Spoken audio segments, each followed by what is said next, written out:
till the lights go green and the mics ignite. Virtual Crip Network. Crips the night.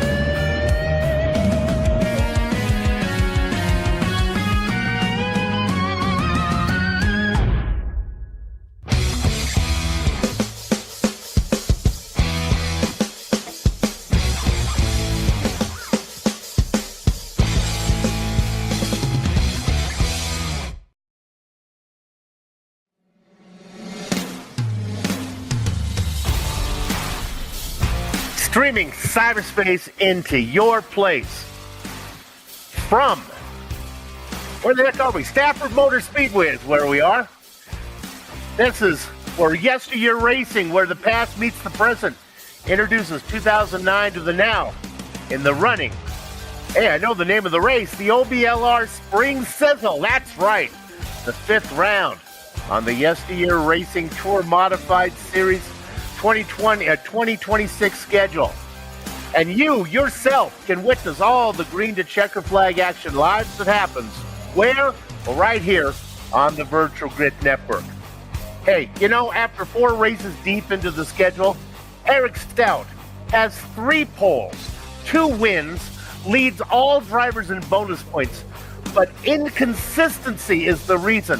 Despite all his success, the driver known as Teapot only sits 3rd in the points. Nobody has led more laps than Luke Logan Allen. But that stat, coupled with a win, only finds Kid Lemon Lime 2nd in the points, which leads us to James Lowe. In horse racing, they call it win, place, and show. Lowe has won once, placed twice, and showed once. And that quartet of podiums finds him as the point leader. And Hubble, YesterYear's in-house AI odds makers, well, it is that AI's odds-on favorite to win today. Well, with all that information, all you need to do now is just pull the lever on the Lazy Boy and settle in for the excitement of Tour Modifieds at a place known as the home of, not Tour Modifieds, the home of SK Modifieds. Hey, a warm Nutmeg State hello and welcome on this Saturday night. It's April 28th, 2026. I'm here with the institution, J.R. Shepherd. Who am I? Well, Bill Soup's on. Where are we? High up in the VGM press box to bring you our words eye view. Turning the knobs and pushing the sliders, it's Replay Ryan Seneker. Now for the best part of the broadcast, when I turn over to my partner, and he's going to tell us about this car and this track. All right, Soup. We are at Stafford Motor Speedway. It is one of my favorite tracks on the iRacing service, and the Modified, it's a great match for this style of track. This place, it's just a half-mile in length with the turns banked around 8 or 9 degrees, and the name of the game tonight will be carrying speed throughout the center of these long, flat corners. There's more than one way to do that at this place. Some drivers, they like to hang at the bottom of the track through the corners, while other drivers, they're going to run more of a diamond line, entering low, allowing the car to move up in the center, then back low on exit. And the main reason I bring up those differences is because those variations in the racing line are what will open up passing opportunities on this track. But it's not going to be easy because these are the tour mods. They make a lot of horsepower, and these drivers will have to keep that in mind every time they go to make a pass below another driver. Too much throttle while trying to make that pass, and you will spin the rear tires, overheating them, but more importantly, making them angry. Once that happens, these cars will be very difficult to control. And so that is when we start to see contact at a place like Stafford. So the drivers, they will have to be on their toes here tonight if they want any chance to keep their car clean and have a shot at that win. Wow, that's good information. I was listening to every word. Hey, tonight's race is sponsored. Of course, the Spring Sizzle is sponsored by the OBLR, which you can watch every Sunday night right here on VGN. You know, the YesterYear Tour Modified Series is the flagship racing series sanctioned by the YesterYear Racing League. This year's 2026 schedule will be, well, it's a rerunning of the 2009 Whelen Southern Tour, the Southern Modified Tour. You know, each race is set up based on the actual race in history, track, weather, rules, point system, race length, starting times, all identical to the event that took place some 17 years ago.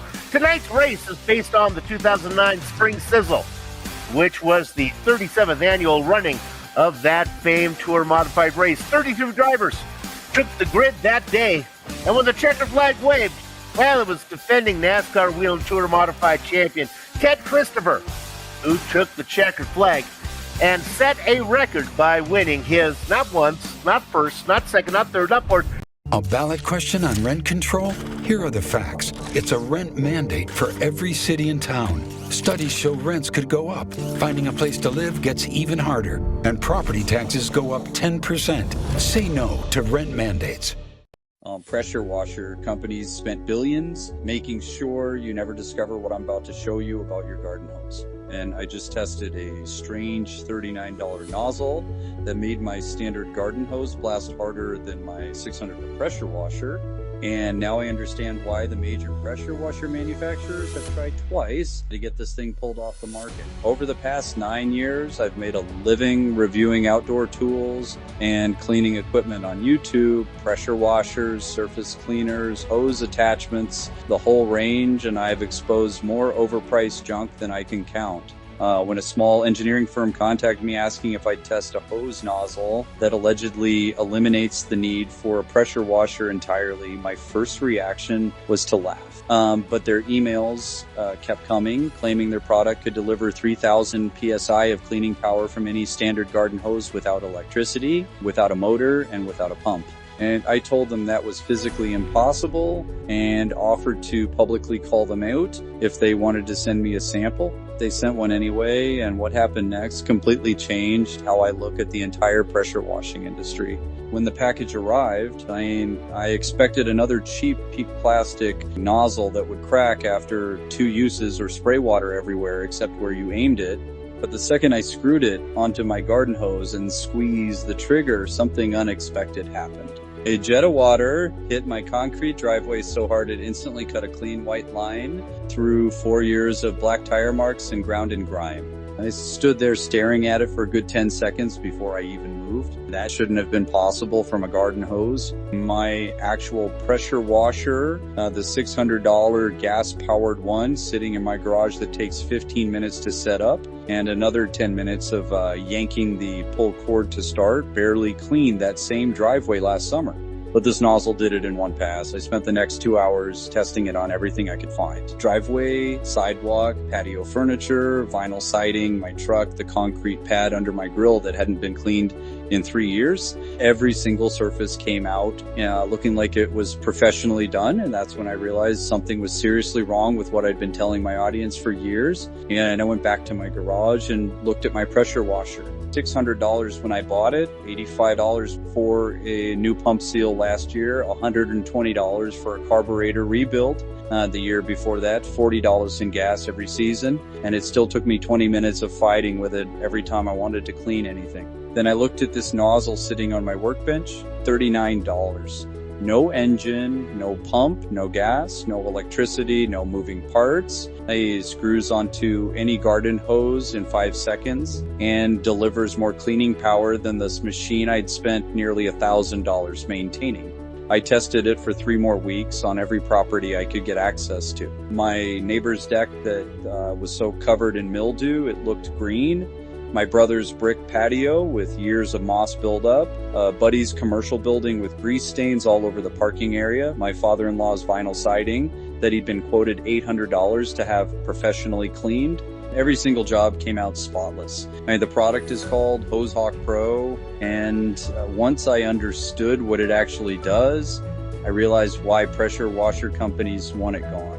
Because if people figured out that a $39 nozzle could replace their $300 to $800 machines, the entire pressure washer industry collapses overnight. Here's what HoseHawk Pro actually does. Inside the nozzle is a German-engineered compression chamber that takes your normal garden hose water pressure and multiplies it by 6 times. And that's how it hits 3,000 PSI without any motor, pump, gas engine, or electrical connection. It's pure mechanical engineering. Water enters the chamber, gets compressed and accelerated, and exits through precision machine solid brass nozzle heads at pressures that match or beat machines costing 15 times more. It comes with 2 interchangeable brass nozzle heads, a wide fan spray for siding, decks, and large surfaces, and a focused stream for concrete driveways and stubborn buildup. You swap between them in seconds depending on the job, and because there are 0 moving parts, 0 seals to replace, and 0 engines to maintain, and 0 pumps to rebuild, there is literally nothing that can break, wear out, or fail. That's what makes it so dangerous to the pressure washer industry. Their entire business model depends on you buying a $500 machine that breaks down every 2 to 3 years. So you either pay for expensive repairs or buy a whole new one. They design these machines with pump seals that wear out, engines that need constant maintenance, and hoses that crack and leak after a season or 2. It's not because they can't build them better. They absolutely can. And it's because a machine that lasts forever and never needs repairs doesn't generate repeat revenue. So they build in failure points, sell you replacement parts at ridiculous markups, and count on you buying a new machine every few years when the repairs cost more than the thing is worth. I know this because I've reviewed dozens of pressure washers over the years, and the pattern is always the same. Works great for the first season, starts having issues by the second, needs a major repair or replacement by the third, and every single manufacturer does it because the money is too good to stop. HoseHawk Pro breaks that cycle completely because there's nothing to fail, nothing to maintain, and nothing to replace. You screw it on, squeeze the trigger, and it works the same way on day one as it will 5 years from now. That's why I wasn't surprised when I started digging into what happened after HoseHawk Pro launched. The manufacturer told me they received legal threats from attorneys representing major cleaning equipment companies within weeks of their first big sales month. They were told the product made misleading performance claims and that continued sales could result in legal action. But their lawyers confirmed there's nothing misleading about it. It demonstrably produces 3,000 PSI from a garden hose. That's not a claim, it's a measurable fact. The real reason they went after HoseHawk Pro is because it exposes the entire pressure washer industry is unnecessary for 90% of homeowners. This is why HoseHawk Pro isn't sold in stores, because of ongoing pressure from industry lawyers, and the manufacturer keeps production small and sells exclusively through their official website. You won't find it on Amazon, Home Depot, Lowe's, or any major retailer because listing it there would put them directly in the crosshairs of companies with billion-dollar legal budgets. And production has been limited because of material shortages on the precision machined brass components. Right now, there are only a few hundred units left in the current batch. The good news is the manufacturer is running a 56% discount for new customers, but only for the next 24 hours. After that, it goes back to full price, assuming there's any inventory left. So if you're tired of fighting with a pressure washer that barely starts or paying someone $500 a year to clean your property, you need to get HoseHawk Pro now. It comes with a full 90-day money-back guarantee. If it doesn't clean the way I'm describing, if your driveway doesn't come out looking brand new, if you're not completely blown away, just send it back for a full refund. I've reviewed hundreds of outdoor tools over the past 9 years, and I've never found anything that performs like this for the price. This isn't a fancy hose attachment or a glorified spray nozzle. This is a precision engineered compression chamber that eliminates the need for the most overpriced machine in your garage. Click the link below this video to visit the official site and grab yours before they run out. Because the nozzle isn't the scam the pressure washer industry is, and HoseHawk Pro is the only product I found that lets you walk away from it for good. Get yours now before they're gone.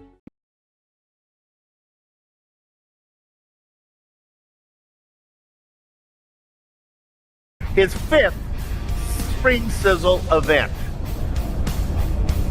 How far are we going here tonight? We're going 200 laps. Oh my goodness, that's a long time. They're going to have to stop for fuel. They're starting to grid up right now. Let's go ahead and run it through. Well, Papa Kenny Allen sitting on the pole. Ha! Outside of him, Luke, I am your father. Is Kid Lemon Line, Luke Logan Allen. Rolling off inside row 2, two-time winner this season, Eric Stout. On the outside, Brian Bianchi. The whirlwind Chris Worrell starts in the 5th position with points leader James Lowe in 6th.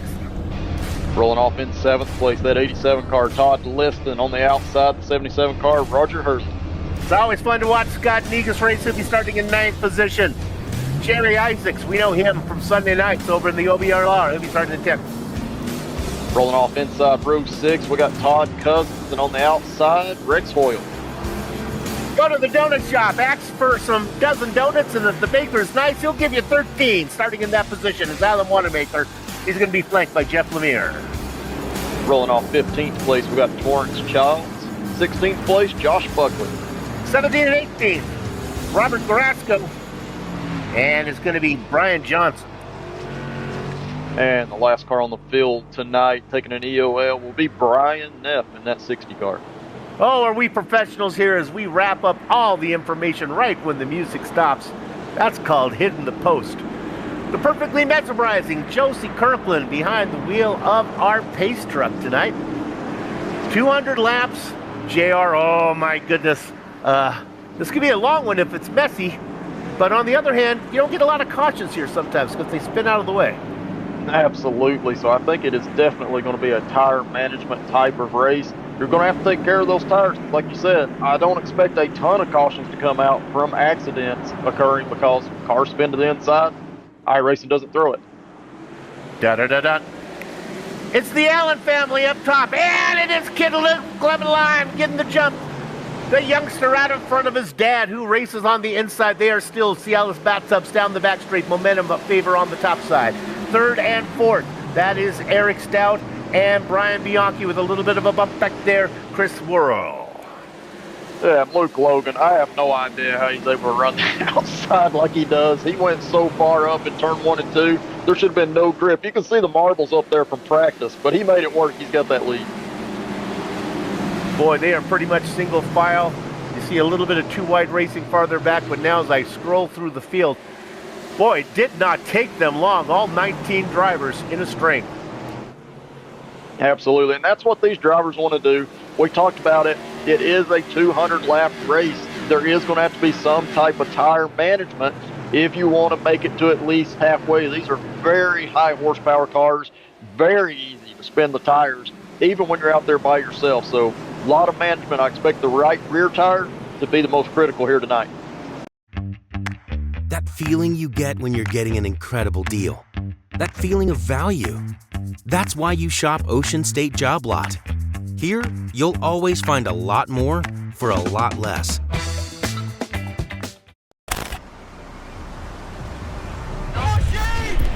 The wind is gusting so hard right now. Moment is at hand for JJ Spawn. Let's go, JJ! This is perfect. Back into the breeze. Go get it, Keegan.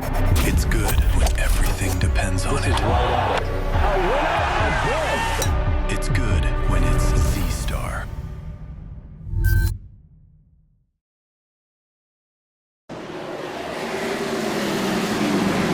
Is that different compared if you're racing the modifieds or the SK modifieds? Yeah, absolutely. I think the SKs here, you're primarily going to be worried about that right front because you're carrying a lot of momentum, or you're trying to keep your momentum up in that car because it's lower horsepower. You're doing a lot of turning. In these tour mods, you're trying to keep that rear end underneath. You do have a little bit of a slight push at times in these tour mods through the center, but when you get on that throttle, the rear end starts to step out. If you don't manage that throttle pedal, you will overheat that right rear tire, and the harder that right rear gets, the more it's going to wear. Only battle on the track right now is back for 13th position. This is Granny Hips Josh Buckley, who just got under Jeff Lemire. Lemire with a good qualifying run for him. Loses that spot.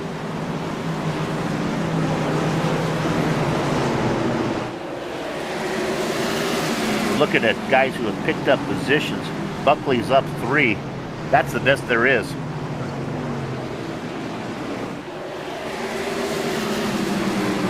Oh, that was Todd Liston, who got loose coming out of 2 down the back straight. Yeah,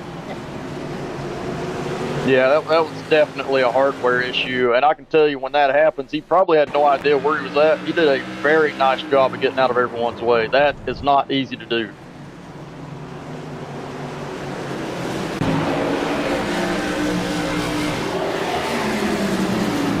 That is tough. I spent a lot of money on I like to be what they call, to really get into it there. And I have the scent that when you go to the inside, it actually gives you the smell of cut grass. So if that happens to you, maybe he has that well, and he could smell the turf that he was tearing up there.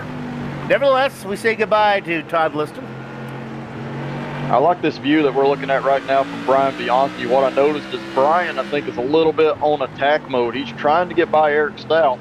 Eric Stout's doing that diamond line through turn 1 and 2. It's a great line to give you a good straight exit. It's not so great when somebody is super close to you because Bianchi could get his nose up and under him. We talked about it in the opening. That can lead to contact, but right now I think Eric is trying to be a little bit conservative. He's trying to take care of those tires, but Brian's ready to pounce. Yep. Hey, Todd is back out. Well done. Gonna go soldiering on. As he comes out, he's only 3 laps down. 2009 rules here. I bet you they have the lucky dog in this series, no? So he's still got a chance. Yeah, that's an excellent point because last season these drivers did not have the lucky dogs on. Once you went a lap down, you were stuck there. But this season, you can get it back, and it's lap 14. So, yeah, Todd Liston's absolutely doing the right thing. That is how you accumulate the most points during the season. You get back out there when you're having a rough night.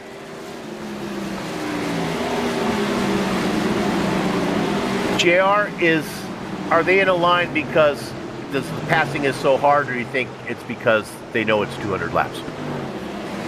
I think at this point it's primarily because of the 200 laps. They're all trying to take it easy and fill the cars out.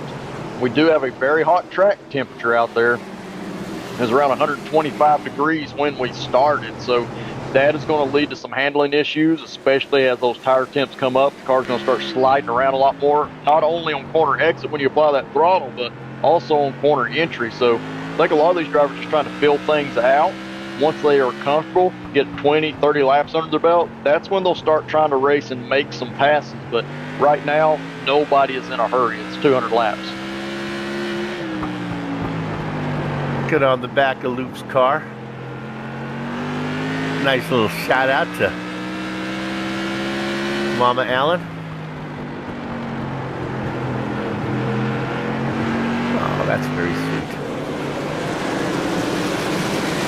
Best battle on the track is my partner was talking about Bianchi working on the back of Stout. I wonder if Bianchi thinks because it is 200 laps and he knows he's going to have to stop for tires, maybe he can race more aggressively, knows that maybe you can be more aggressive with tires when you have to go 200 laps than, let's say, you've had to go 150. Yeah, and to be clear to those watching at home, this is not an easy place to make a pass. So, drivers have different theories. Some drivers like to be a little conservative early, so they've got something to maneuver with and work with at the end of a run. Other drivers like to attack, and the ones that like to attack, they know the ones that are saving. So they try to go get after it early because the way they figured, if I get that position, I'll be able to hold that position late in the run, even if I slow down.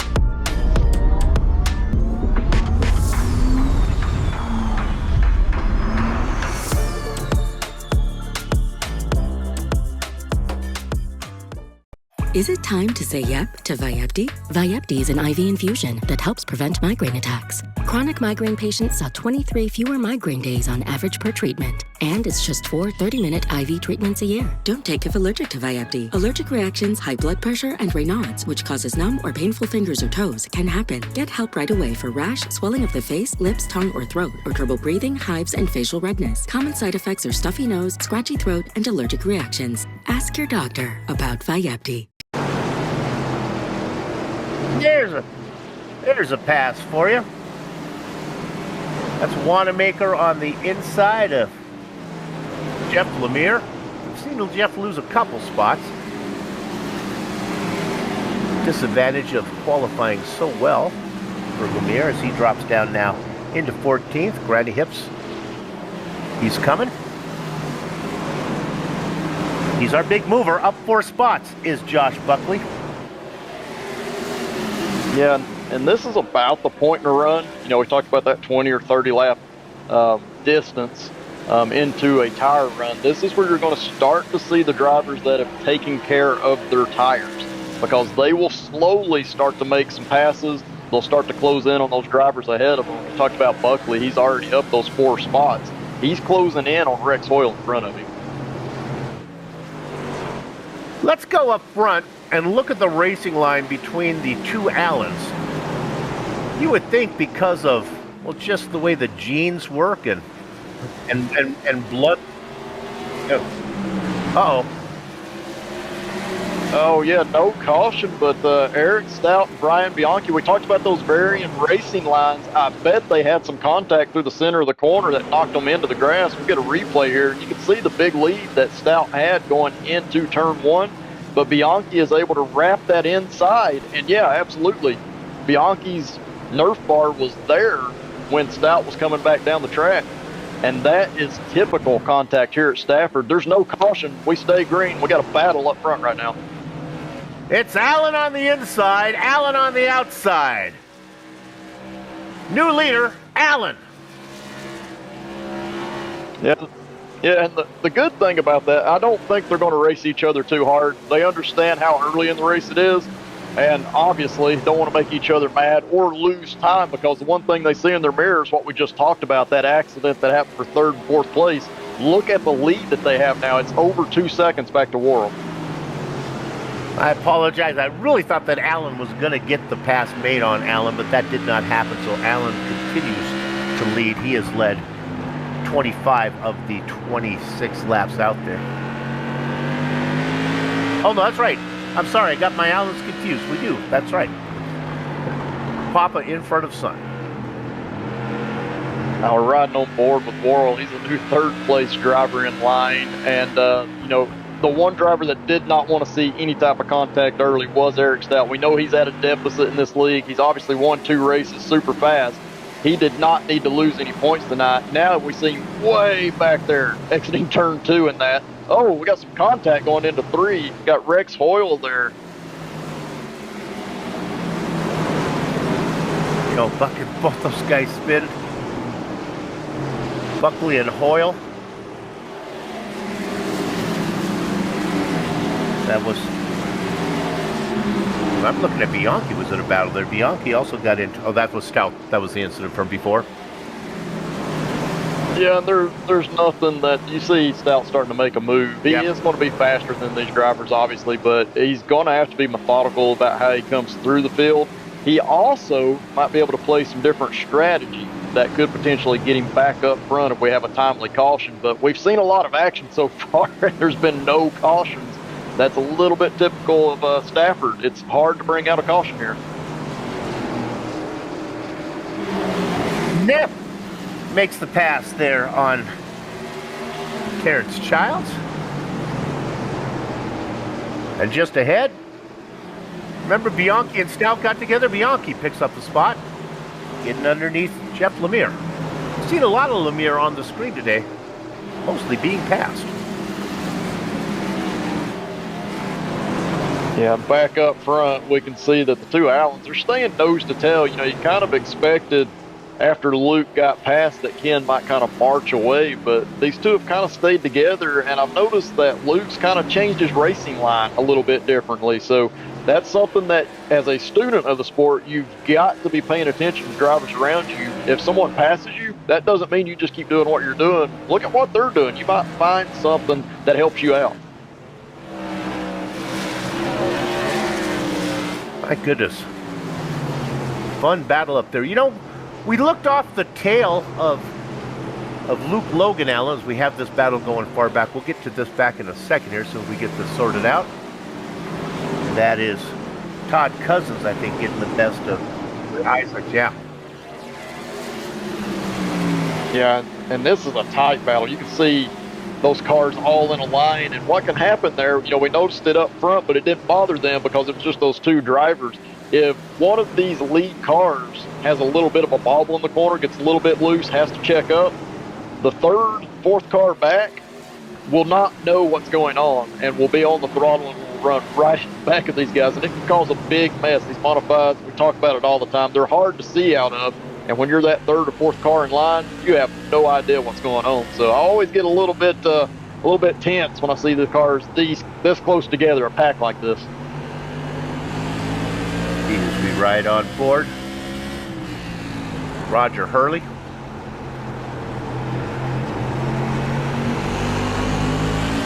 Hurley second in line of this pack, being led by Todd Cousins.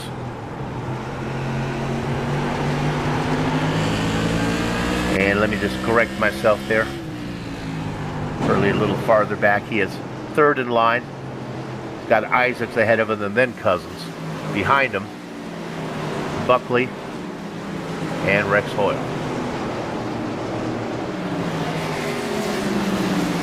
Yeah, and at this point, everything's kind of got a green flag feel going to it. I know we've had contact. We talked about how difficult it is to bring a caution out, and I don't want to jinx anything because I would like to see a good long green flag run. But if we stay green, we know that these drivers cannot make it all the way on fuel if we stay green. So they will have to make a pit stop, and if that caution doesn't come out, we could see something very interesting, a green flag modified pit stop, and that can get very interesting. Here's how you really make a sandwich. Toasty bread, fresh cut veggies, grilled to order with top quality meat. All topped with melting white cheese and built out to perfection. Now that's a sandwich worth craving. That's D'Angelo. Wow.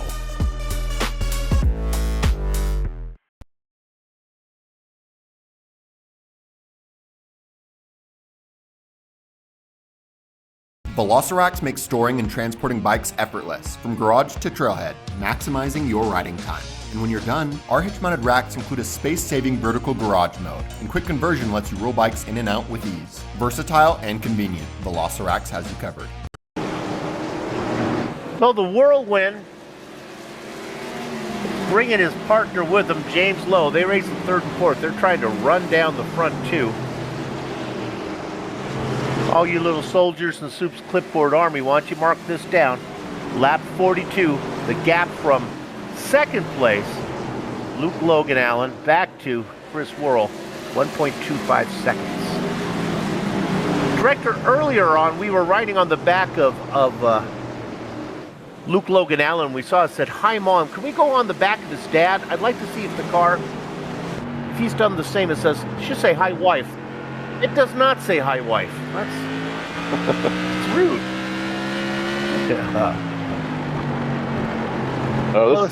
It says pepper sauce, so maybe that's her nickname. This is a fantastic view, though, out the back, because it will, and you can see just how hard Luke is driving into the corner compared to Ken, and that's the varying driving styles. And you talked about it, so if you think that these two, because they're related, would be driving very similar, that's not been my experience, though. It ends up being very different. I've talked about before, my dad and myself, we drive extremely different. He likes a tight race car. I like a loose race car. So it creates a lot of excitement when you get together. Oh, there's contact going into turn two. Todd Cousins got a little help. I think that was Josh Buckley. Nope, I misidentified it. Roger Hurley. Yeah, and when you look at that, so there's a lot going on there. We saw Isaacs side by side, going down that straightaway. And what Hurley sees is he's expecting Todd Cousins to have to stay on the outside because he's going to have Isaacs on his inside. Cousins was thinking about backing off and getting down, but Hurley had already committed and dove into the corner. So it's a little bit for both the drivers there. It's very frustrating when you're the one that got turned because you had a game plan, but that's a lot of how racing at this racetrack goes. Mama Allen, dude, boy, can we get a replay of this? There was the son and father had trouble getting down into pit lane. Both are pitting. I don't know if our director can find this. We'll go back a little bit and watch them coming down pit lane. They could not get coordinated and basically stopped and parked in pit lane.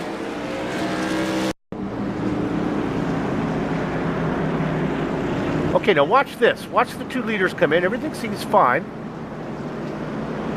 That's the kid in the blue car. That's his dad in the front car.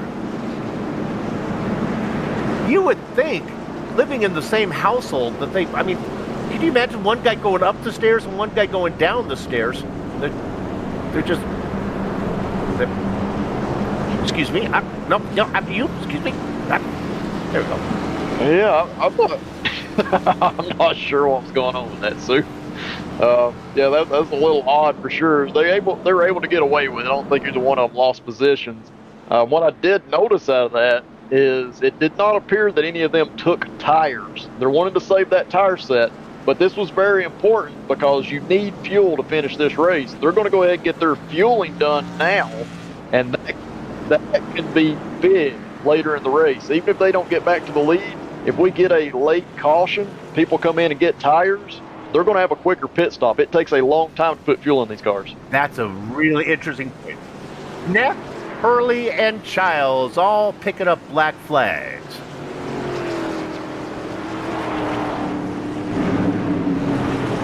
Perhaps it was speeding. We go green. Let's set the stage for you. We're rolling low. The top 6 cars did not pit.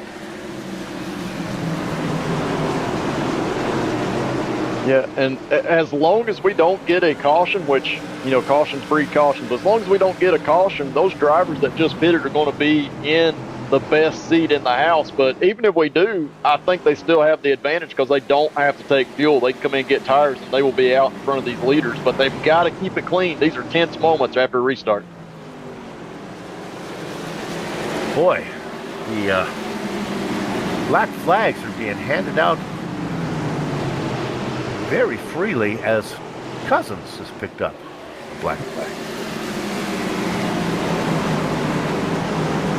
Well, let's bring up my favorite graphic. I don't even have to tell you what it is because my director knows exactly what it is. You can look at the pit stops, the front 5, all white. They have not come in. Yeah, and it's a risk. I've been in races where you have to make that decision. Obviously, if you can get track position at any time, you want to try to do it, especially if you don't feel like you can go up there and do the pass, you know, on pure speed. So obviously, Worrell, Lowe, they're trying to do something a little bit different to get that track position, but this can really come back to bite them if things don't work out the way that they need to. Ideally, they need this thing to go green probably for about 40, 50 laps and then have a caution come out so they can come get that fuel. Even then, they're going to be behind the 8 ball, I feel like, because of the fuel situation with the other drivers who have already pitted. But that's what they need in order to have a solid race here. My partner was right on it. There were no tires taken by the Allens. Oh, see Bianchi going around in turn 2. We stayed green because he's down on the inside, but not sure if there was contact there, but definitely went around.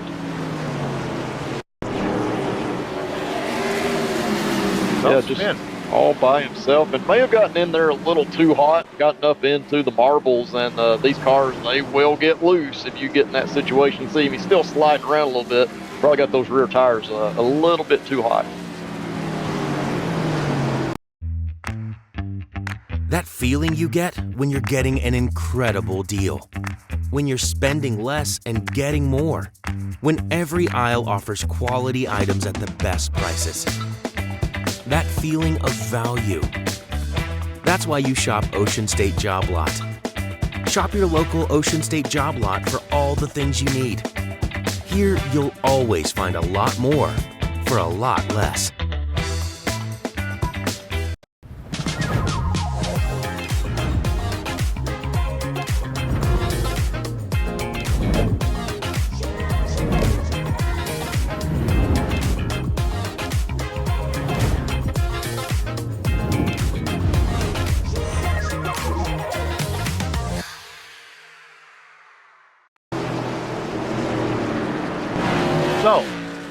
just about to lap 60 here in a couple laps. Worrell, Lowe, Negus, Buckley, Lemire. Buckley and Lemire are a tale of two different drivers. We saw Lemire dropping in the standings and Buckley moving forward. And as I say that, Papa Kenny Allen gets around Jeff, move him up into 5th. Yeah, and Eric Stout's trying to follow him through on the inside of Lemire there. These two drivers, you know, you talk about not taking tires, but they are still coming through the field very well, running 5th and 6th right now. And they've got open racetrack in front of them. That's really what they want, just to kind of get into a rhythm here. So the two front runners early on, Kenny and Luke Logan Allen, well, they've been separated by 2 cars now, Eric Stout and Jeff Lemire between them. Don't think it'll be long till Kid Lemon Lime gets around Lemire. JR, we saw the early troubles for Teapot, but that happened with 180 laps ago. We've seen him come back farther in shorter time. So plenty of laps for Eric Stout to get back over. Oh, absolutely. I'm sure it's a little bit aggravating for him that he's having to do this, but he's more than capable of it, and he's able to get his mind reset. And that's the important thing, not to get so aggravated that you start misdriving the car. See Bianchi sideways coming off of turn 4 trying to get this pass on Garisco done. But Stout is able to get his mind set correctly, and he just goes back to work. And his goal is to make passes like we're seeing on screen right there on Ken Allen.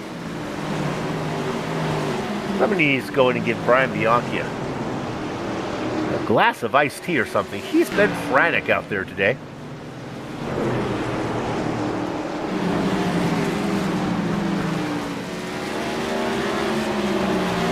Todd Liston, 4 laps down. Remember, he had that early hardware issue. We started with 19 drivers, 14 still on the lead lap. Todd Cousins a lap down. The only driver 1 lap down. He's in that lucky top. Oh, that's right, because he had to serve that. Look at my notes here. He had to serve that black flag under a green flag situation. That cost him a lap. Yeah, kind of looking back on that, I think, you know, one thing, it's a short track. I know that this is, you know, roughly a half mile, but this is a short track. So if you were one of those drivers at the back of the pack and you came down pit road and you tried to take fuel, it takes a long time and you won't get off of pit road before pit road closes. And I think a lot of these drivers sped down pit road just trying to get off in time, but in return got that black flag. And that's a big penalty because, like, you know, you said they had to come down pit road under green in order to serve that black. 2 drivers didn't have to worry about speeding down pit road was the Allens. Basically stopped. I hate to see them fighting for a bathroom in the morning. Chris Worrell, James Lowe, Scott Negus, Josh Buckley.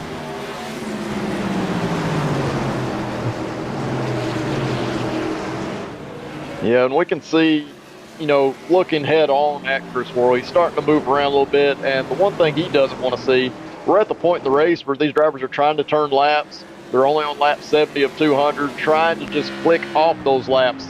And I talked about how you have to get into a rhythm in order to do that without making a lot of mistakes. Well, look ahead of him. You see he's got lap traffic.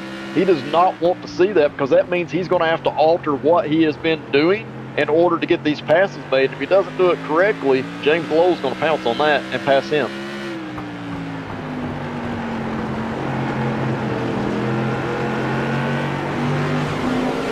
So we look at the driver in the lead there, Chris Worrell.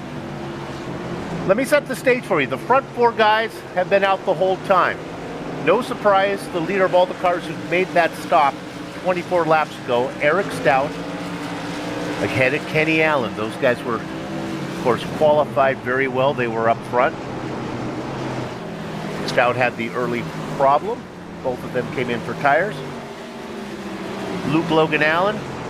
And the sleeper. Can we go put the camera on car number 51 in 9th place.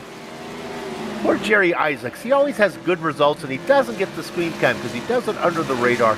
So let's give him a little bit of love right now. He's chasing Kid Lemon Lime, being hounded by Rex Hoyle. And of course, if you want some love, all you got to do is turn into Sunday nights because he gets a lot of screen time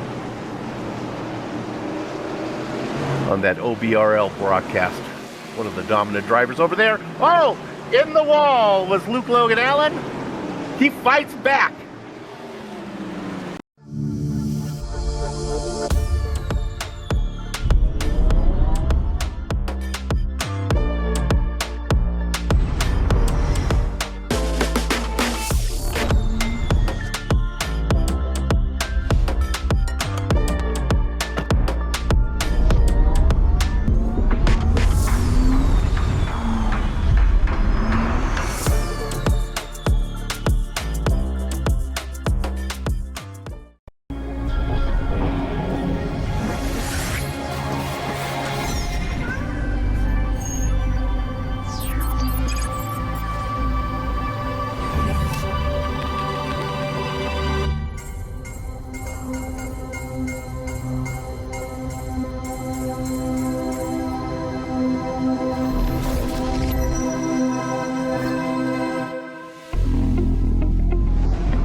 Yeah, you know, this is something that we'll see once in a while out of Luke, and it's because he's pushing that high line. He's pushing where that groove is as high as possible, and he's always trying to carry a lot of speed on corner exit. Sometimes you'll hit that wall, but he seems to learn from it, and that's the great thing, is that he learns where that limit is, and he'll back it down just a little bit.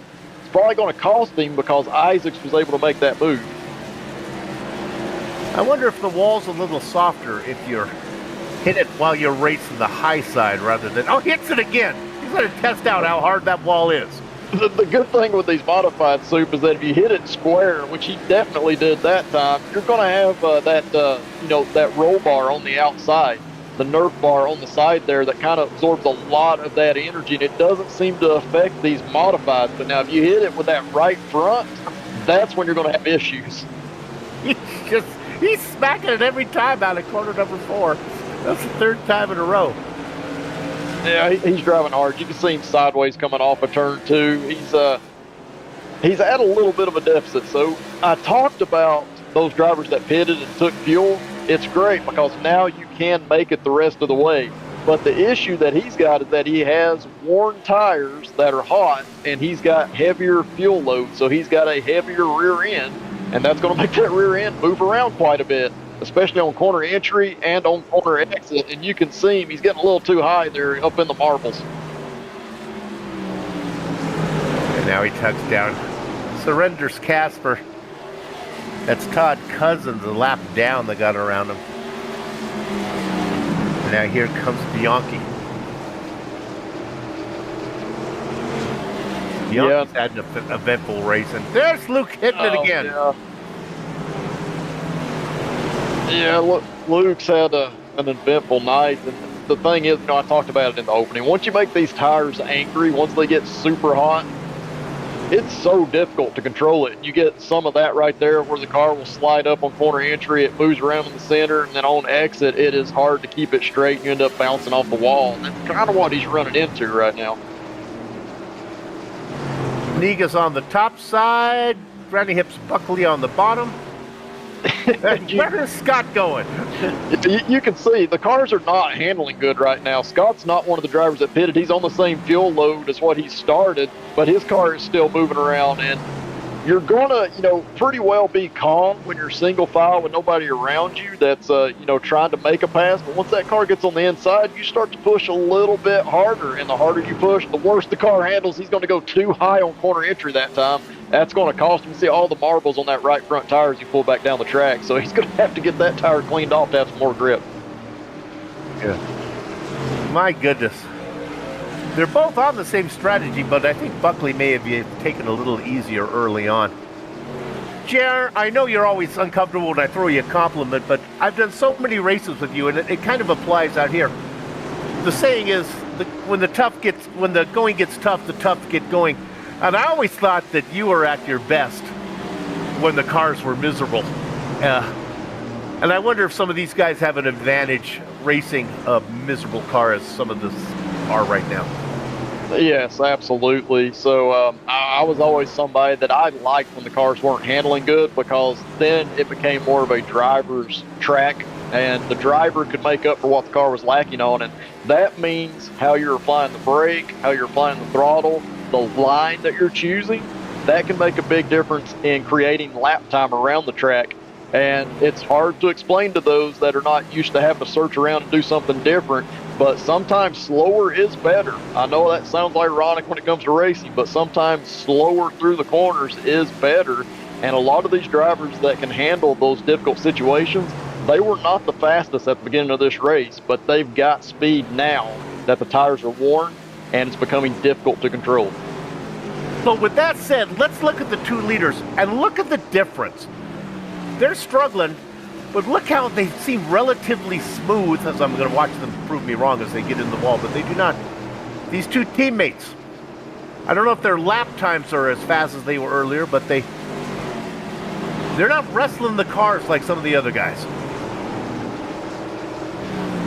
Yeah, they are definitely smoother than what we're seeing the other drivers. And, to your point, Sue, those guys were not challenging for the lead early in the race. They were running around 3rd, 4th, 5th place, and they were kind of in their own little hole. Like, they didn't have anybody challenging from behind. They weren't trying to challenge anybody, so they were taking care of those tires, probably with the intent that they may try to go this whole race without changing tires, only having to take fuel if needed. And that would have to be a whole green flag race. So you can see how smooth they are being right now. Worrell, he was moving around a little bit earlier when we looked at him, but he's kind of calmed that back down, and that's because the driver is making adjustments, and that's what you got to do throughout this race. This car, the handling, it's going to change constantly. Probably every 20 or 30 laps, the car's going to do something a little bit different, and you're going to have to learn to drive it differently. And if you do that, you can do what these guys are doing. Well, see, that's interesting, because you were talking about when those guys came in and took fuel only. I was questioning, well, eventually they're going to need tires, but maybe not. So maybe they go 200 laps on the tires. Maybe the guys who stopped at lap 45 laps ago, about lap 45, maybe they're going to go the distance too. They're going to just, they're good to go from now. Yeah, I mean, I think you're going to have to, I think you are going to have cautions already to help you out with that. I feel like we've gone so far into this run, only the one caution, but we've had such a long run. Based on what I was seeing in practice, the hot track temperatures, I don't see how they're going to be able to have speed. Obviously, you can make it to the end of the race, but I don't know how they're going to be able to have speed with as much wear as I was seeing on the right rear tire. Not just the right rear tire, but the left rear tire as well. So the entire rear end is going to have a lot less grip if you try to go that whole 200 laps. You can do it, but you're going to be a lot slower than the drivers around you. You're not going to have a shot to hang on at that point. It's just going to be too difficult. Well, on the flip side, though, how much speed do you actually need if you don't have to take an extra green flag stop? Let's assume it goes green the whole way.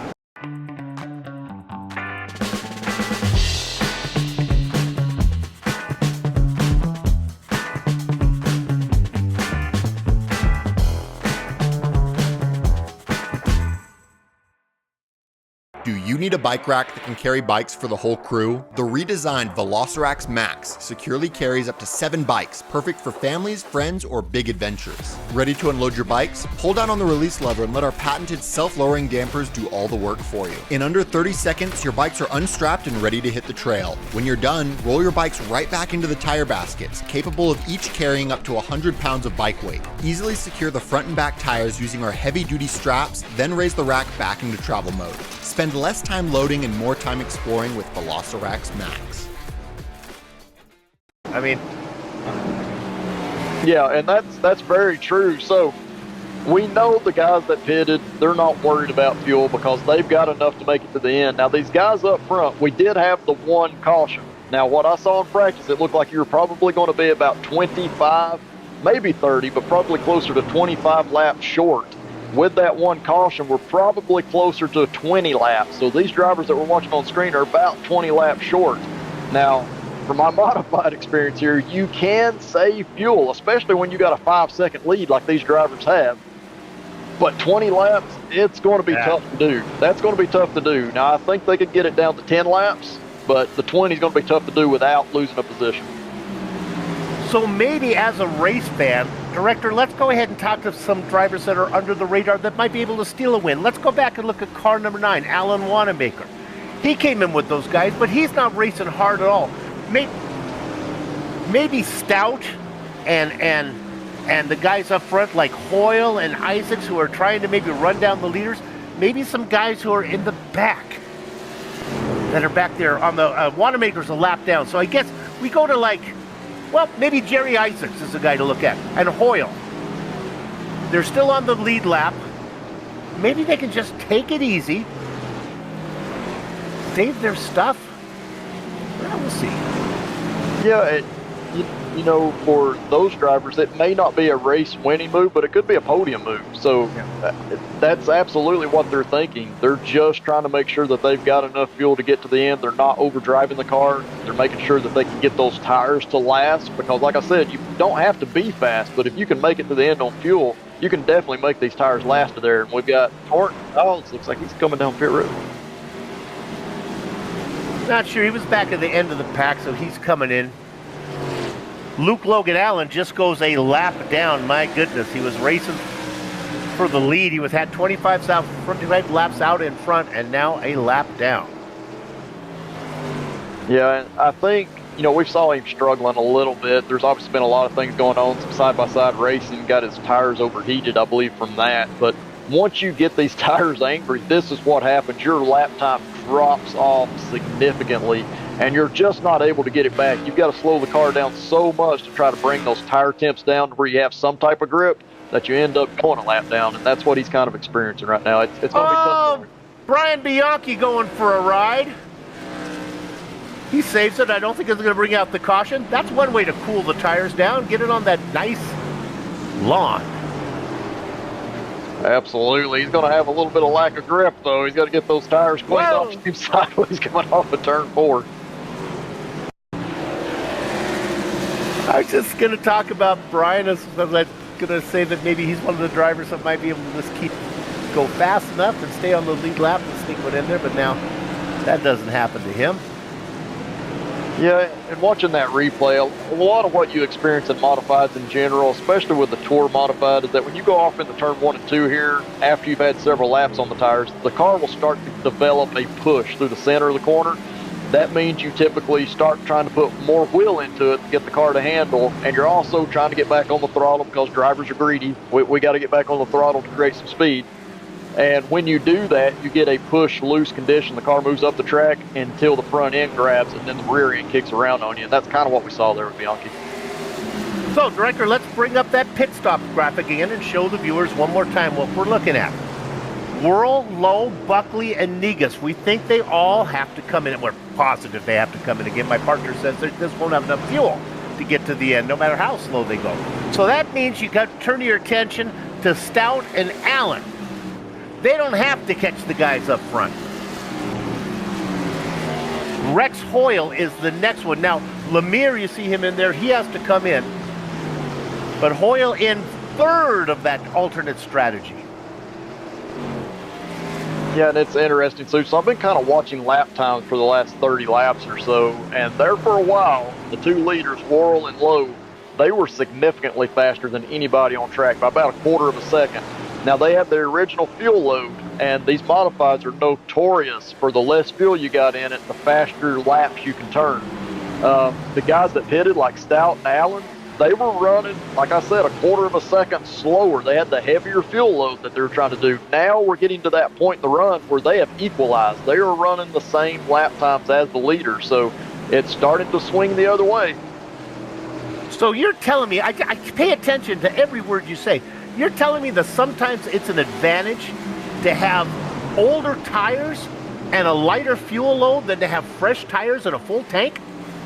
Well, now, not in that case. Now, Stout and Allen, they're still on their original tires, but That's right. You're right. yeah, Sorry. they're still on their original tires. But absolutely, when it comes down to modifieds, the less fuel you've got in that car, it doesn't matter what tires you got on, the less fuel, the faster you're going to go. So you can potentially be faster with less fuel, old tires, than somebody with new tires and a full load of fuel. At Citizens Private Bank, we believe your attention is best spent on your passions.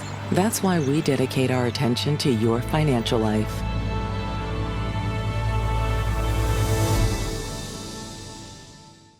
Meet Brian. Brian just bought this gazebo at Ocean State Job Lot, but Brian is a crazy deal connoisseur. He gets a crazy deal gift card for the full amount. Now, Brian gets to shop for free. So, he got a new grill, free. A mountain bike, free. New patio table and chairs, free. Does he know how they do it? No. Does he care? Also no. Get the gazebo, shop for free, and become a crazy deal connoisseur at Ocean State Job Lot. All right. Oh, he's going to lose it. It's Kid Lemon Lime. This is a caution that's brewing. Hit the wall again for us, Kid. Underneath them, that's Alan Wanamaker. These guys are all a lap down. Neff's several laps down, but they managed to get it sorted out without bringing out a caution. I think Luke's just, I think he's just trying to showcase his talent of driving the car sideways, but I'm sure his dad's yelling, don't bring a caution out. Yeah. This is going to heat him a bit more because Bianchi's been having an issue, and he's quick. He's coming. Let's stay here for a minute because my spidey senses are tingling. Bianchi has been, he's also doing some, give him some style points for the 14. And I can tell you from experience, I spoke on it during the opening just a little bit, but when you go to make a pass on somebody when you're on old, and there's the contact we were potentially happening. Jerry Isaacs getting turned by Jeff Lemire, and our caution is out, so strategy is completely changing here. Isaac comes into Lemire. All right. Well, it's nice to be good and it's nice to be lucky, but when you are both of them, you are unbeatable. And certainly this caution could not have come at a better time for the Whirlwind and James Lowe. Yeah, so we see the contact here, and it's a little bit of two things. Obviously, I think Jeff Lemire could have moved up a little bit. I think Isaacs also was coming up the track, and the two made contact. But now we've got cars on the road, Soup. Well, here's what my partner was talking about. Will tires, so we have some guys that maybe won't take tires, or they will take tires, they won't need to take fuel. So maybe some of these guys are going to be able to have a faster stop than the guys who need to do both. Absolutely. So these drivers are going to take only right side tires. That's all that I would tell you, because you do not have to have all four. We'll see if Stout and Allen get out. We see those drivers already getting off pit road, Worrell one of them, I think. So Stout and Allen, they do get off pretty early. The advantage they're going to have, those Soup, is that they did not take fuel, so they have new tires and a lighter fuel load. That does create a lot of speed when it comes to modified racing.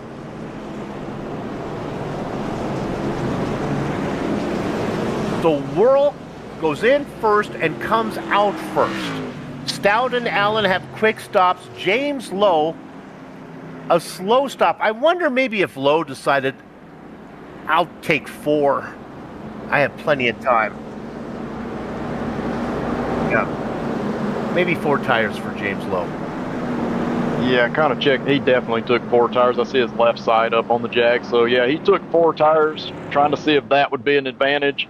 I talked about it. I don't think your left front is going to wear hardly at all here, at least not enough to worry about it, but your left rear will. So taking the four tires, it could be an advantage as far as grip in the rear end, but he's also going to have to deal with that, slightly heavier fuel load. I'm just not sure it's going to be a big enough advantage. Boy, pit stops are so strange when you do these modified events, because there's such a varied amount of stops. At times they're out there. Whirl was out there for 5 seconds longer than Stout or Allen in the box as they're coming to the green flag here again. But nevertheless, he was able to come in and get it done. Oh, nope, we're going to go around one more time. So let's review We think right sides only for the guys for Worrell, Stout, Allen, Buckley. They're all good to go. 4 fresh tires for Negus, I think. 4 tires for Lowe. It'll be interesting on this start. Obviously, Eric Stout, he's going to want to have restart of his life here to try to get the advantage on that outside. But you can see Worrell already trying to move him up as they're getting ready to come to green. Here we go. Well, we've got ourselves a 78-lap sprint. Stout on the outside. He's got 2 wins already this season. Yeah, he is there. Worrell's definitely trying to move him up, but Eric Stout is 100% of the way there. The 2 make contact. They both spin. Papa Kenny makes it through. Oh, almost getting through was Rex Hoyle, but he got tagged. There was not enough room for 2 cars to get through, so 3 cars involved in that incident, at least. We're going to go up top and look at it. You decide who pinches who. Well, that car on the outside is about as far to the outside as you could be. Yeah, definitely Stout. You know, it almost happened on the backstretch, the first time through, but definitely there. I don't think Stout could go any higher. I think he actually lost a lot of ground on corner exit trying to make sure that he was providing some room there. And, Stout's going to end up being the worst out of that because I think Worrell only lost a few positions. Stout took a bit longer to get turned around.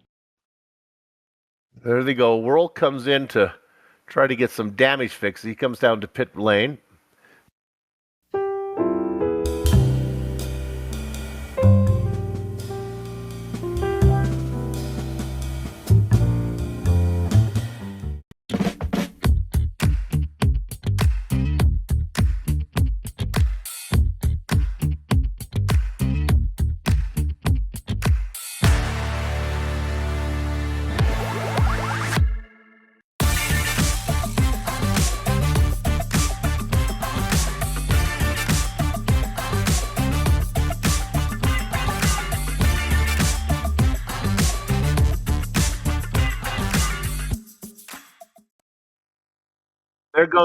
There goes Kenny Allen. We're going to get an on-board look from Papa.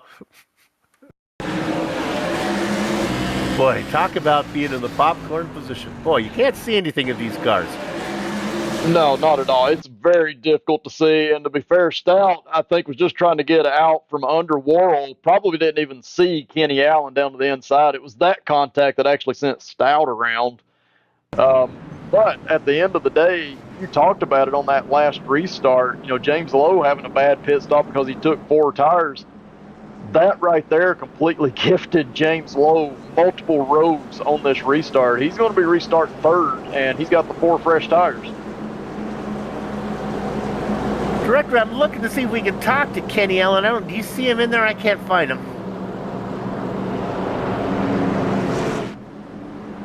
Would have been nice to talk to Kenny, see if he even saw any of that as it all took place. That's right. Let's bring it in real quick. We can talk to him. We'll get him next time. The lights are out. We don't want to bother the leader. I get take a little advantage of Kenny because now he's working for VGN. All right, here we go. So we got Kenny Allen on the outside. Still got ourselves about 72 laps of racing to go. We wait. Good jump. Bad jump from Buckley. That's going to allow James Lowe to move up into 2nd. Yeah, and that was exactly what Lowe wanted, to be able to scoop right through. You see Stout back there. He's going to be able to still come out in 4th place, but he's got to get a move on because he's at a little bit of a disadvantage on the tires. He's got to stay with those leaders. Don't give up on Rex Hoyle. He races in 5th.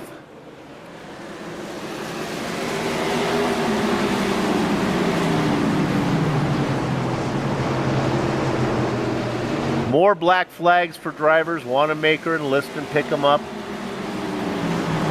Yeah, and what that last caution's done, Soup, is it's put a lot of cars a lap down. We've only got 9 cars on the lead lap, and I'm bringing that up mostly because we saw Luke Logan struggling for a while. Well, he's the last car on the lead lap. He's in 9th place. He's held on. That's what he needed to do in a tough situation. Indeed.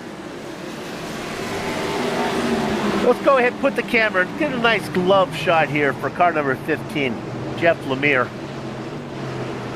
Racing in 7th position. He's had plenty of screen time, and it seems like every time he is on screen, he loses a position, which may happen again here, as that's Brian Bianchiotto. Car on the inside, let everybody get out of the way. That's Alan Wanamaker.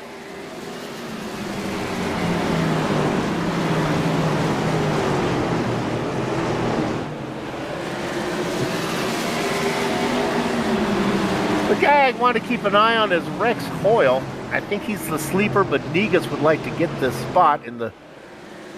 Oh, take a swig if I get the color wrong. The orange number 55. I've been informed that everyone is drinking as the car is red.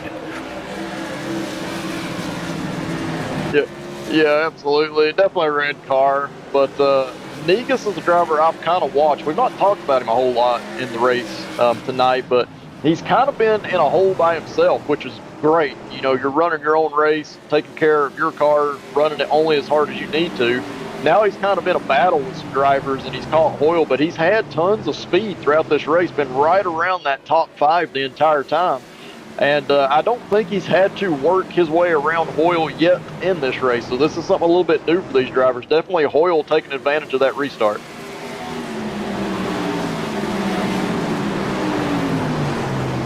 On the same strategy, pitted on lap 118. I think we better go up front for a minute. This is getting a little testy up here.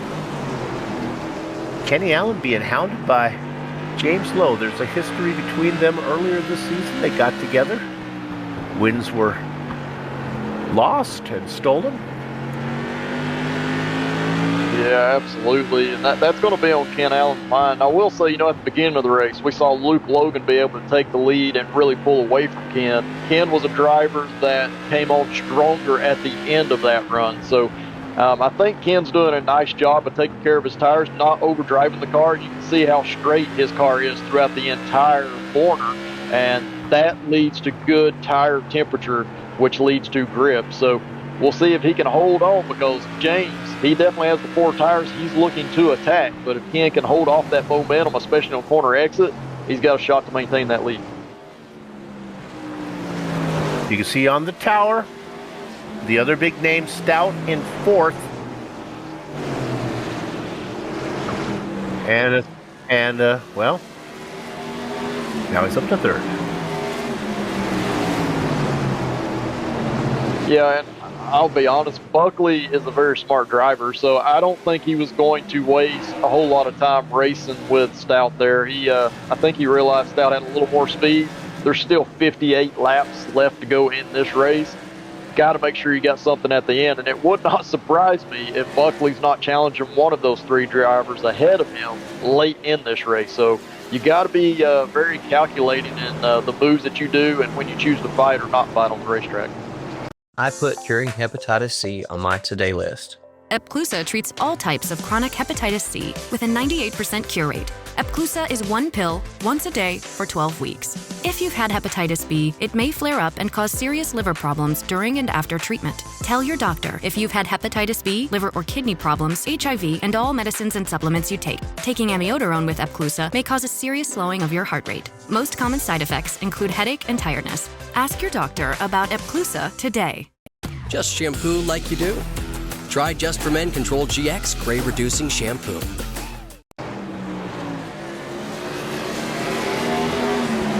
Coming at you. James Lowe looking for any opportunity. Yeah, and this is definitely one of those tracks. I've experienced it through the years where it's a lot easier to catch a driver than it is to try to make the pass, and that gets amplified when you come to this track in the Tour Modified because of the horsepower that you're dealing with. So even if you have a better handling car, you're faster, you're able to get your car rotated like we see James Lowe through the center of the corner do. It looks like he's able to run just a little bit lower. Even if you get that car rotated better than the car in front, when you go to apply that throttle, if you get a little too excited and apply too much throttle, your advantage goes away because these cars will spin the tires, they will slide around. So James Lowe has to really pay attention to that right now because all it takes is a couple of bobbles by him and his tires are going to be overheated and Ken Allen will start to pull away.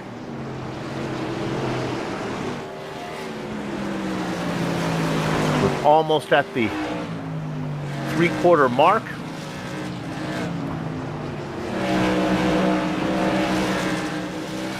The gap from James Lowe back to Stout, 1 1/4 second.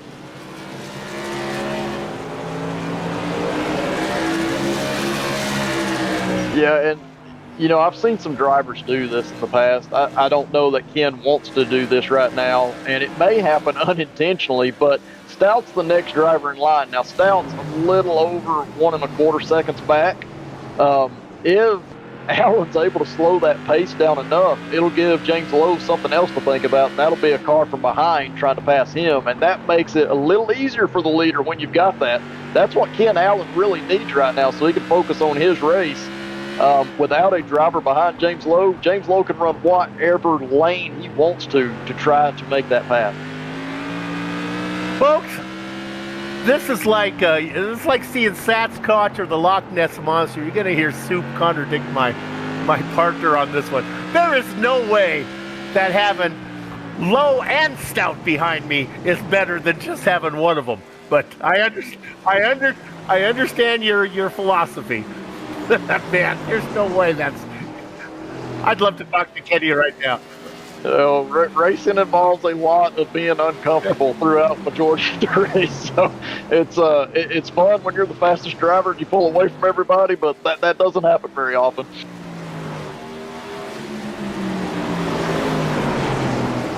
Let's check in on Jeff Lemire right now. For some reason, Soup has a fascination about this. In 7th position, he's got Brian Johnson right behind him.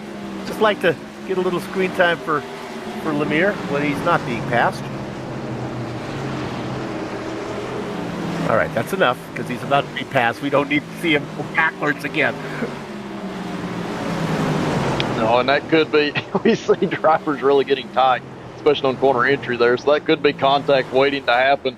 Same thing up here with our two leaders. They've been nose to tail lap after lap. And all it takes is one slight mistake in order to create contact, especially through the center of the corner.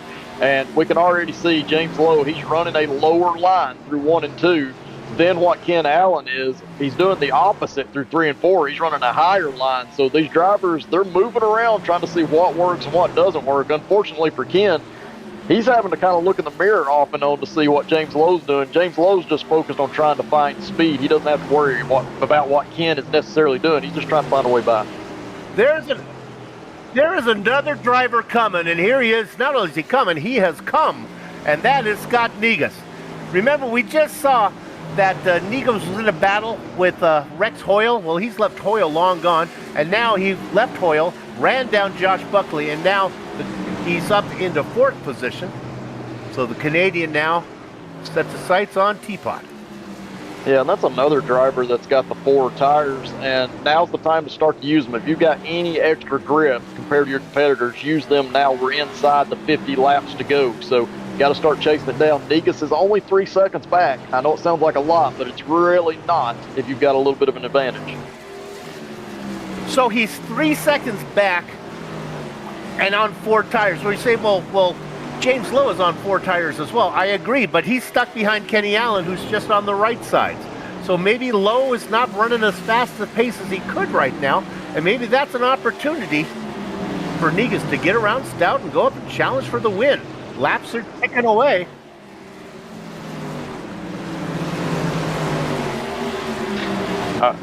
I will say the one thing for Negus, we've talked about, he's had a lot of open racetrack. I know he had to work past Hoyle a little bit there, but it didn't take him that long, and then he went back to having clean racetrack.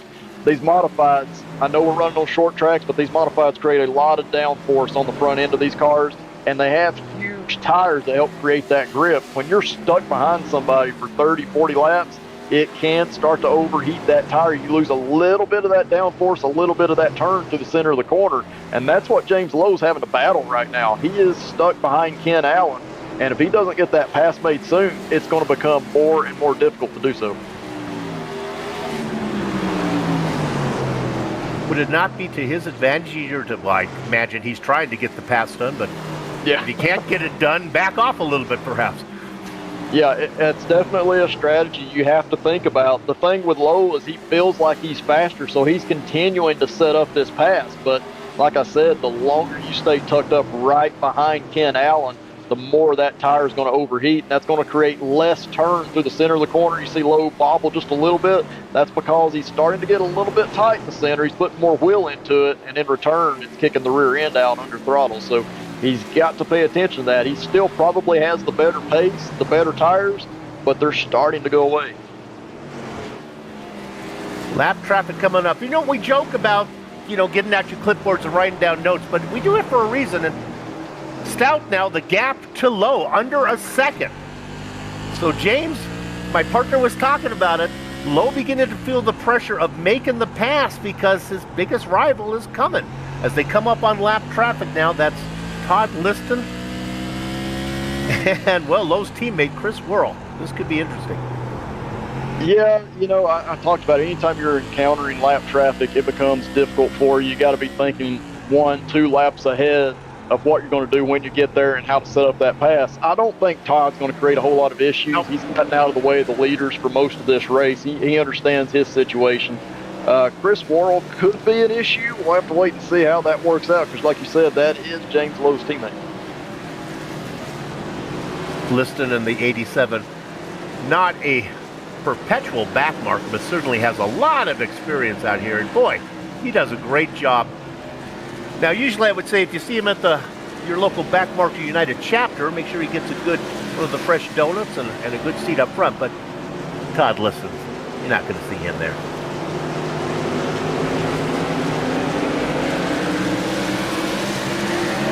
Yeah, the thing, we're watching on board here, or from the top view, we've not seen them close in on Worrell a great deal. Worrell is 2 laps down. We do know that you can get your laps back, especially if we get some cautions. We got the lucky dogs, and you can get a wave around if drivers chose to pit. So he's going to try to stay just the 2 laps down because he's got an opportunity to get back on the back on the lead lap. But as these laps count down, we start getting into 20 laps to go, 15 or 10. He may change his tune a little bit there, but it's just something we got to keep an eye on. Right now, he is as fast as the leader. The gap back to Stout. 3/4 of a second, 0.75, so it continues to shrink.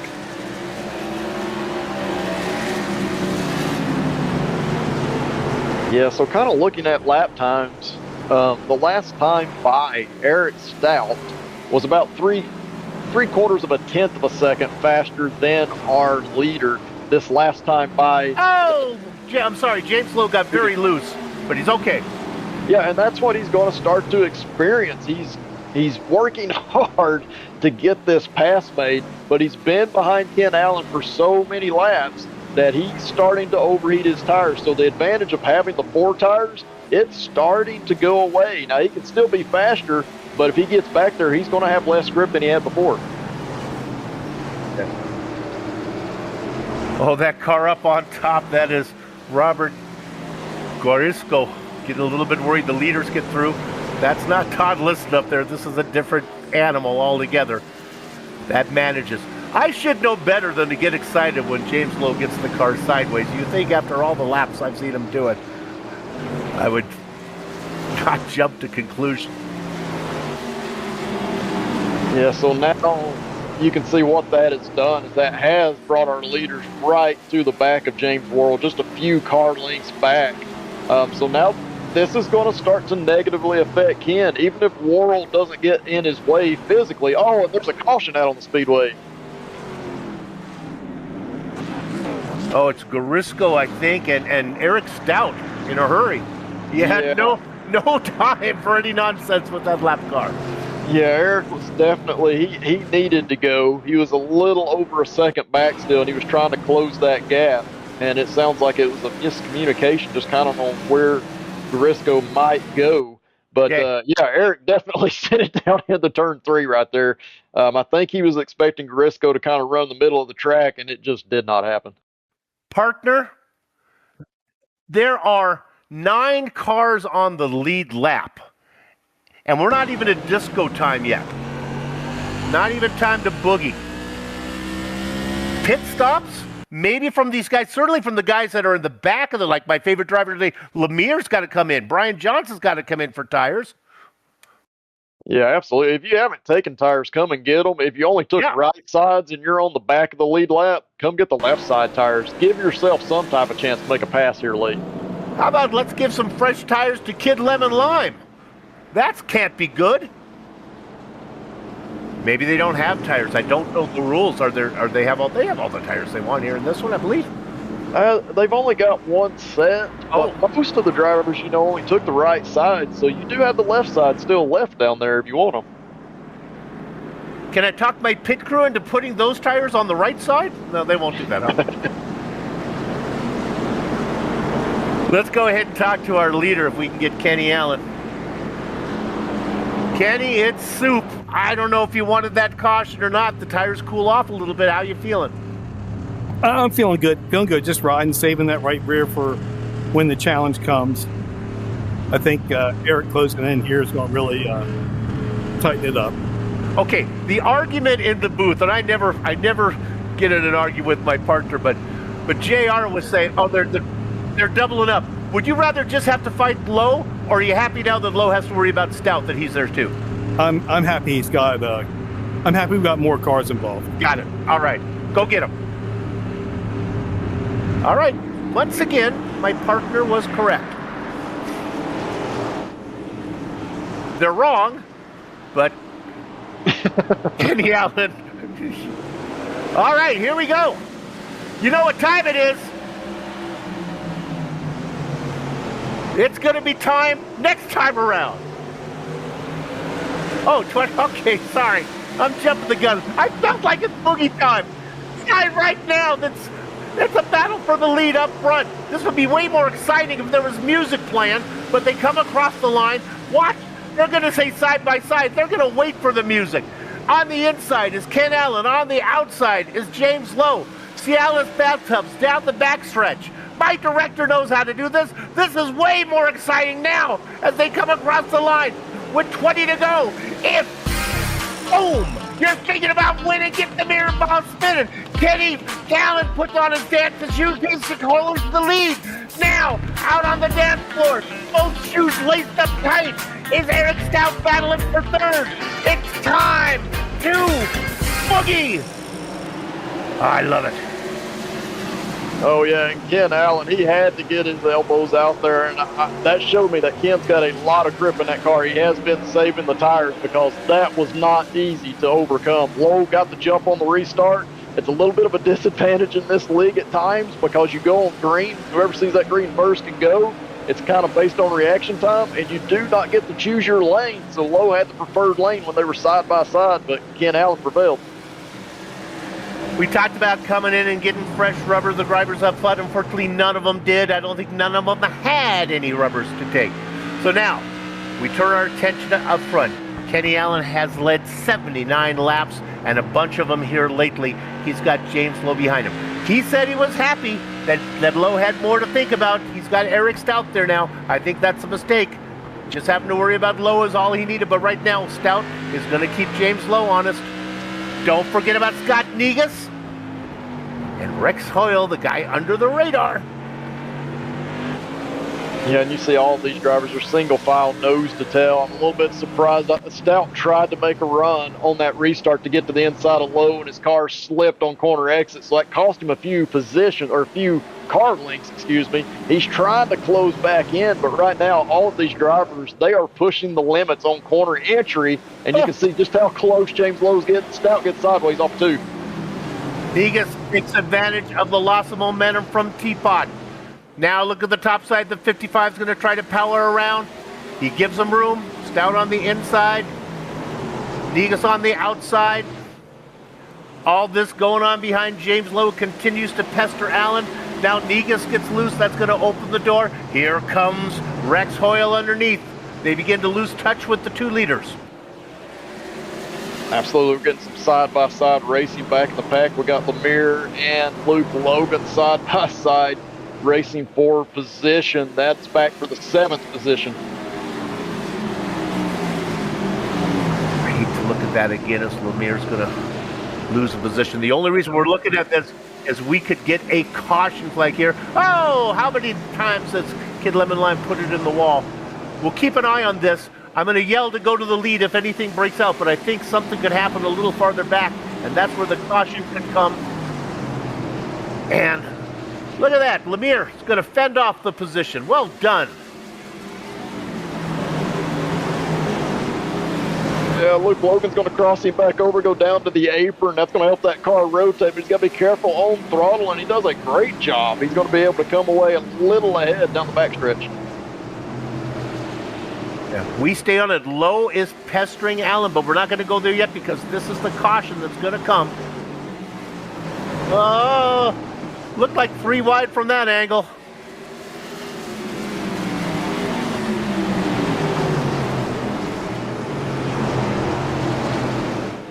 So they get that. That's Bianchi now working on Johnson. Easy, boys. Nothing going on up front. Oh, going around. It is Rex Hoyle, but he's off track. He got loose, and it's not the fault of Josh Buckley. He got loose in front of him. Yeah, and we've got no caution as long as Hoyle's able to keep it moving down on the bottom there. Looks like he's going to try to come into the pits, so we do stay green. That's exactly what Ken Allen wanted to see.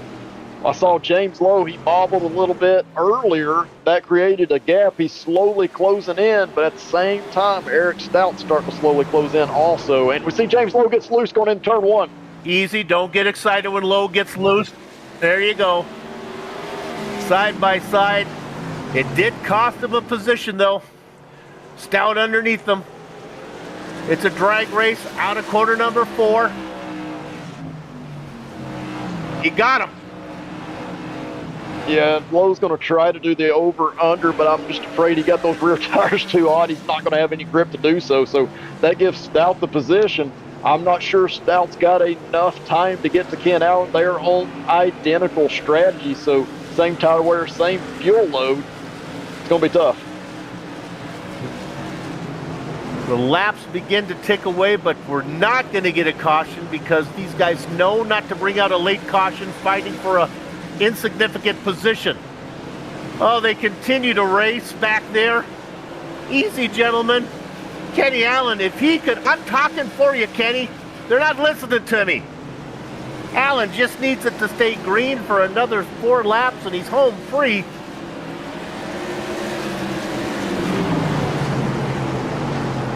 This kid back there mixing it up.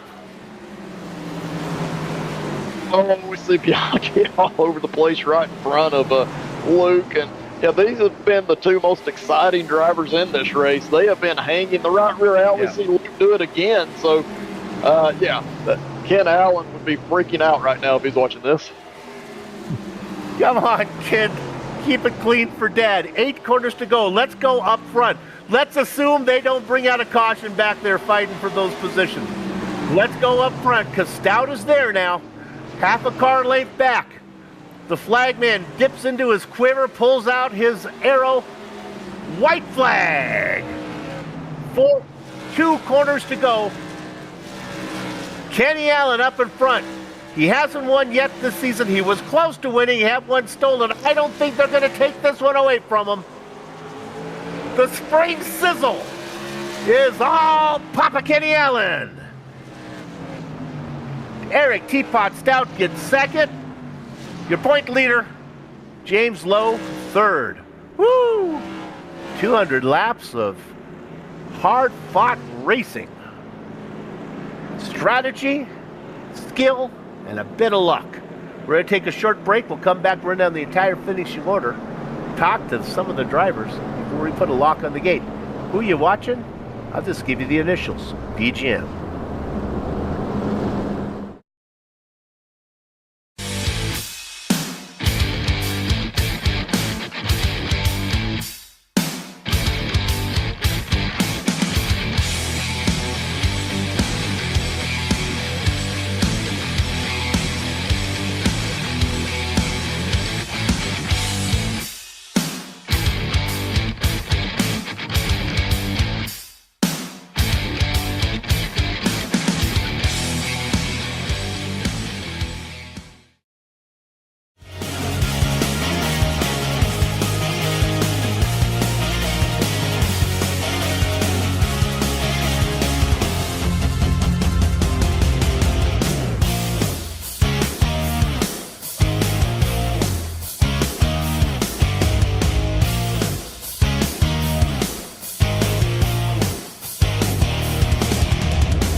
Oh, this is your 200-lap intro.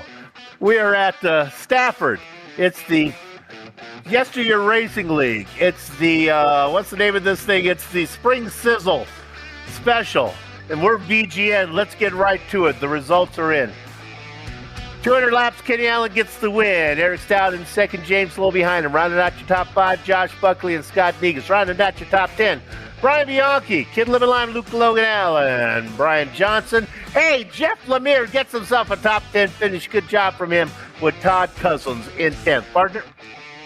Yeah, coming home in 11th place tonight, Robert Garisco having some late issues. Alan Wanamaker will come home in 12th. Todd Liston, 13th place. Staying out there, remind you, had the issue before anybody, and he's able to rally back to that 13th place. Brian Neff, not talking about him much tonight, comes home in 14th. Rex Hoyle having a late issue, coming home in 15th. Torrance Child, 16th. Chris Worrell comes home in 17th. Jerry Isaacs 18th tonight. Roger Hurley in 19th. And then rounding out the rest. Well, that's everybody. That's when we only had 19 drivers. With that said, we get to talk to our race winner. Let's go ahead and bring in Kenny Allen. Kenny, congratulations. Sometimes you're on the way to the win, you take it away. Sometimes you're not going to get one, you get a lucky one. Today it worked out well for you. Yeah, everything worked to plan for me. Me and Eric talked. First of all, I don't want to team up with Eric because I feel like that's the LeBron thing to do. Yeah. And I don't want to be the dark side. But we did this week. And we talked about taking that fuel early just so we knew that you can make it to the end. And then if you get the opportunity to take them tires late, then take them. And, down there to the end, I know James probably gets tired of hearing this, but when you got somebody like James behind you, you feel safe because you know you're not going to get roughed up and you can just stay in your line. And the track was so slick, all you had to do was protect the bottom because it was so hard to get under somebody and throttle up without breaking the rear end loose. Well, that's a very nice thing to say about your competitor there. He was giving you a hard time, but he did race you clean. My partner, JR, was on that strategy the whole way. I didn't see it early on, but you had it. Come on in, get the fuel, deal with the tires later. Congratulations, man. You got yourself a nice win. Well done. Hey, thank you. And if I can say, I'm going to say the thank you out here. I used to struggle at this track. It sucked. By my second year in red light, I was running last place in red light, and Brian Bianchi spun out in typical fashion, no caution at Stafford when you spin the inside. And about 5 laps later, he caught me, passed me, and I saw the line he was running, and from that moment on, I made it my duty to figure that line out and get good here. And, indirectly, thanks to Brian, that's what propelled me tonight. And, thanks all around. Hey, just a little suggestion before you go. Your son has Hi Mom on the back of the car. We're thinking that maybe you need a Hi Honey on the back there, so when we put it on there, so she doesn't feel left out by you. I'm going to do that, and I'm going to put on the dash of Luke's car, save your tires, stop burning them up. Congratulations on the win, man. We'll see you down the road. Thanks, guys. Kenny Allen, our winner today, and you might get to see him do a few VGN broadcasts as he's spending some time in the booth now. Partner, who you got? All right, we're with Eric Stout. Comes home second place tonight, but that does not tell the story, Eric. Walk us through everything that you had to get through tonight. Oh, my God. Yeah, man, it was a wild one. I could see, so like at the start, like I could see that Brian was like a little racy, and I wasn't like intentionally trying to hold him up, but it's left like 15 of 200.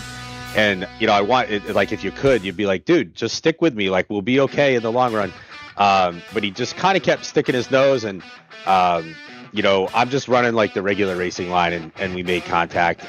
Luckily it didn't ruin my race. And it didn't actually like hurt our track position that bad. But I did think it probably hurt my tires having to come up through the field there. Cause I was just saying to James, it's like on the first caution, I took fuel only. And he and Chris stayed out, and they just like checked out. Like they were still running like 19.4s, and I was like struggling to run like 6s and 7s. So they really had great speed. And then on the restart, I think Chris just trying to get all he could, and kind of came up the track. And I mean, I watched the replay. Like I'm against the wall. Like there's really nothing else I can do there. So I kept my foot in it, just trying to get through it. And then I got a little bit of a gift there at the end. James had like one little bobble, and I was able to get myself back up there. And then the thing with the lap car, I thought he had enough awareness to kind of know what was going on. And when he entered the corner, I thought he was giving me the lane because he entered a little higher than I did. And then with the air cleaner, all of a sudden he's like right in your lap. So obviously not trying to wreck a lap car there, but also you wish that with like whatever it was, 20 to go, they'd give the leaders a little bit more room and not sort of make themselves part of the race. But fun race, really challenging. Track was hot as hell, and I thought I did a pretty decent job just hanging in there and kind of gritting it out. Super stoked for Ken. Another great run for James. Feel bad for Chris. I actually think Chris probably was in the catbird seat there until our incident. But happy to have a little bit of a break here on Tuesday, and then we'll see you guys on Thursday night at Stafford in the SK. Yeah, absolutely, man. Hey, good way to bounce back after all the issues tonight. Looks like you guys get about a month off in this series. So we'll see you in about a month at Irwindale for 225 laps. Maybe we'll have another interview there. Well, I'll try my best, JR. Good chat with you. All right, Eric. All right, guys, that's Eric Stout, second place finisher tonight. Soup, who you got? You got lucky. James Lowe is our third place finisher. Let's go ahead and talk to him right now. James, all things considered, a good third place finish. Yeah, car felt a lot better on old tires, to be honest. I made a boneheaded move. What my crew chief did, I guess that's me too, so I guess I'm fired both ways. But I took 4 tires there, which wasn't in play. Should have took 2. Car just got way too tight, and then trying to compensate for it, just driving it all wrong, and then I developed a snap hook there at the end, which let Eric get by me there. But all in all, third place finish, we can't complain about that. Okay, I've heard this before. I know we're running late here, but I want to drill down a little bit on this. Sometimes the car feels better leaving the old sides on the left side and taking just new fresh tires on the right? Yeah, it helps the car turn. Gives it a little loose condition and lets you get turning in the corner. But yeah, that's just my boneheaded mistake. Plus, with the fuel, it probably didn't help any at the end there with the loose condition. But yeah, it is what it is. We'll take the third and move on. There you go. That's why we do these interviews. Congratulations. You're still the points leader. We'll see you down the road. Appreciate it. All right. You want an indication of whether the VGN commentators are hungry or not? Watch how quickly we get out of this broadcast. Hey, here's the upcoming broadcast. They're there. Read them, find one you like, and watch it. Those broadcasts, Future Past, and all the production of VGN. On behalf of all the little faces you see right there, hope you enjoyed the show. If not, we'll try to do it the next time. Until then, have fun storming the castle. Bump!